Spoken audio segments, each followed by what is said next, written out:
আজ আপনাদের দেখাবো বাঙালির ঐতিহ্যপূর্ণ মাটির বাড়ি। এই বাড়িগুলি দেখতে পারবেন জয়পুর জেলার গ্রামগুলিতে।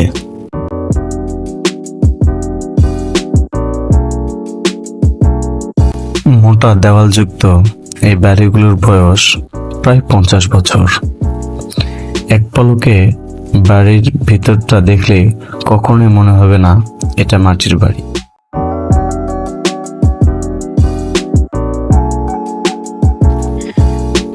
মাটির উপরে সুন্দর রং করা, কাপড় দিয়ে সিলিং আর তার উপরে রং দিয়ে সুন্দর ডিজাইন করা, দেখলেই একদম পাকা বাড়ির মতোই মনে হবে। মাটির ঘরের দেওয়াল বেশ মোটা হয়, এর ফলে প্রচণ্ড গরমেও ঘরের ভেতরটা বেশ ঠান্ডা থাকে। আবার শীতের দিনে বাইরের হাড় কাঁপানো শীত ভেতরে প্রবেশ করতে পারে না, ফলে ঘর তুলনামূলক উষ্ণ থাকে। তাই কোনো বিদ্যুৎ ছাড়াই এটি প্রকৃতির এক চমৎকার ন্যাচারাল এসি।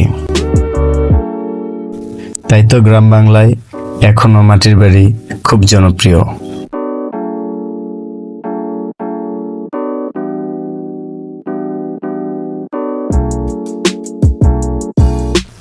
এই বাড়িটির বাহিরে রং করা হয়নি, বাহিরে রং করা বাকি রয়েছে।